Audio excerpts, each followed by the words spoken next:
Hola a todos. En la entrevista del día de hoy tenemos como invitado al reconocido científico y monje Gregorio Mendel. ¿Cómo se encuentra el día de hoy? Buenas noches. Antes que nada, quería agradecer por la invitación a esta entrevista. Afortunadamente me encuentro muy bien y con muchas ganas de comentarle acerca de mis logros. No, Gregor. Muchas gracias a usted por aceptar la invitación. Para mí es un placer tener a un ícono tan histórico como usted en lo que se trata acerca de los fenómenos de la herencia en las plantas. Ahora sí, dejando de lado los agradecimientos, ¿qué tal si hablamos sobre sus orígenes? Me parece perfecto. Para comenzar, mi padre era un veterano de las guerras napoleónicas y mi madre la hija de un jardinero. Tras una infancia marcada por la pobreza y las penalidades, en 1843 ingresé en el monasterio agustino de Königsklöster, cercano a Brunn, donde tomé el nombre de Gregor y fui ordenado sacerdote en 1847. Viví en la abadía de Santo Tomás y para poder seguir en la carrera de docente fui enviado a Viena donde me doctoré en matemáticas y ciencias. En 1854 me convertí en un profesor suplente de la Real Escuela de Brunn y en 1868 fui nombrado abad del monasterio, a raíz de lo cual abandoné de forma definitiva la investigación científica y me dediqué en exclusiva a las tareas propias de mi función. Usted tuvo una infancia muy difícil, la cual admiro mucho, a la vez que una adolescencia muy particular que fue muy interesante. Ahora me gustaría saber un poco más acerca del núcleo de sus trabajos.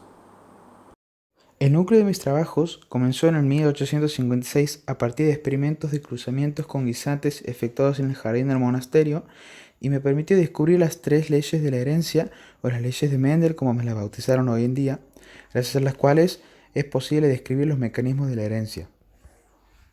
Gregor, no te quiero interrumpir porque es realmente interesante lo que nos estás contando, pero al público le encantaría que comentes en qué consiste cada una de estas leyes.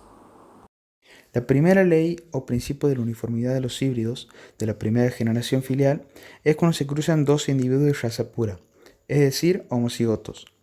La primera generación filial, los heterocigotos, será igual entre ellos y además sobresaldrá el rasgo fenotípico de uno de los progenitores, el cual será el genotipo dominante. Las razas puras están compuestas por alelos que determinan su característica sobresaliente. Por ejemplo, si se cruzan plantas de razas puras, una de flores rojas con el genotipo dominante A mayúscula y otra de flores moradas con el genotipo recesivo A minúscula, se tendrá como resultado que la primera generación filial será igual, es decir, A mayúscula y A minúscula, ya que va a sobresalir el genotipo dominante, es decir, la flor roja. Muy interesante. ¿Qué hay acerca de la segunda ley? La segunda ley o principio de la segregación consiste en que del cruce de dos individuos de la primera generación filial tendrá lugar una segunda generación filial en la cual reaparecerá el fenotipo y el genotipo del individuo recesivo. La tercera ley o principio de la transmisión independiente consiste en establecer que hay rasgos que se pueden heredar de manera independiente. Sin embargo, esto solo ocurre en los genes que se encuentran en cromosomas diferentes y que no intervienen entre sí, o en genes que están en regiones muy distintas del cromosoma. Asimismo, al igual que en la segunda ley, esta se manifiesta mejor en la segunda generación filial. Esta información la obtuve al cruzar guisantes cuyas características, es decir, color y rugosidad, se encontraban en cromosomas diferentes. Fue así que observé que existen caracteres que se pueden heredar de manera independiente. Excelente, doctor. Muy buena explicación. ¿Algo en especial que quisiera agregar para concluir con la entrevista? Claro que sí, me gustaría comentar acerca del análisis de los resultados que me permitió concluir que, mediante el cruzamiento de razas que difieren al menos en dos caracteres, pueden crearse nuevas razas estables. Imposible explicarlo mejor, Gregor. Gracias por acompañarnos en esta noche. Fue un placer.